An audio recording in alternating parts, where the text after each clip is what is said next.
इकडे राज्यातल्या कारागृहांमध्ये अधिकाऱ्यांनी घोटाळा केल्याचा प्रकार माजी खासदार राजू शेट्टी यांनी उघडकीस आणला आणि अशातच कारागृहातल्या कारभाराचा पंचनामा करताना राजू शेट्टी यांनी त्यांचे एका कार्यकर्त्यांचा अनुभव कथन केलाय।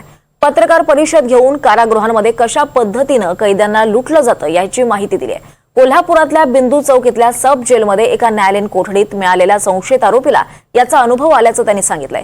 या व्यक्तीने दिलेल्या माहितीनुसार कारागृहात 10 रुपयाची वस्तू 500 ते 1000 रुपयाला विकली जाते। तंबाखूची पुडी, कांदा, चिरमुरे अशा अनेक वस्तू वाढीव दरानं गुप्त पद्धतीनं कैद्याला पुरवल्या जातात। या सगळ्याबाबत जेलमधून बाहेर आलेल्या एका व्यक्तीशी संवाद साधलाय आमचे प्रतिनिधी विशाल पुजारी यांनी। राज्यातल्या कारागृहांमधला एक घोटाळा स्वाभिमानी शेतकरी संघटनेचे नेते माजी खासदार राजू शेट्टी यांनी बाहेर काढला। खरं तर कारागृहांमध्ये अनेक वस्तू ज्या आहेत त्या वाढीव दरानं दिल्या जातात असा एक आरोप या सगळ्या पत्रकार परिषदेमधून त्यांनी केलेला होता। अनेक घोटाळे यामध्ये होत आहेत असा आरोप देखील केला होता। या सगळ्या संदर्भात माझ्यासोबत बोलण्यासाठी जेलमधूनच बाहेर आलेला एक आरोपी देखील आहे, कैदी देखील आहे, ज्याला न्यायालयीन कोठडी झालेली होती।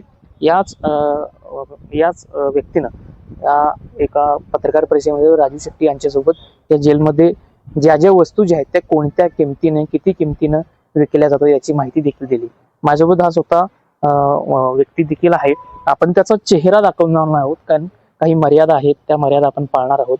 खरं तर काय नेमकं जेलमध्ये असतं, कसं वातावरण असतं आणि वस्तू ज्या आहेत त्या किती किमतीने विकल्या जातात, काय एखाद्या म्हणजे कोणकोणत्या तुम्ही बाहेर कांदा 10 रुपये असेल तर आत 88 रुपये, बाहेर चिरमुरे 1 किलो 100 असेल तर ते 200-250 रुपये, तंबाखूची पुडी 10 रुपयाला असेल तर तिथे 500-1000 रुपये या किमतीने विकली जाते।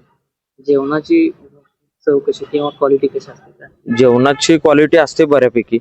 भात कोणता असतो, काय भात पण असतो, चांगला असतो, पण मीठ तिखट जरा थोडं कमी असतं पण चांगला असतो। तो जो तांदूळ आहे तो कोणता असतो, काय तसं काय मी सांगू शकत नाही, पण असतो, चांगला असतो। चांगला असतो म्हणजे साधारणतः ज्या वस्तू ज्या आहेत त्या विकल्या जातात कशा पद्धतीनं वस्तू फक्त डबल किमतीने असतात, त्यांची माणसं असतात, त्या माणसानं सांगितलं की ते देतात आणून। त्याच्यामध्ये कुठला अधिकारी वगैरे असतो काय? अधिकारी कुठला नसतो, ते जेलर आणि कैदी असतात, ते कैदीनं सांगितलं की तिने कुठल्या तर पद्धतीने आणून आपल्याला देतात।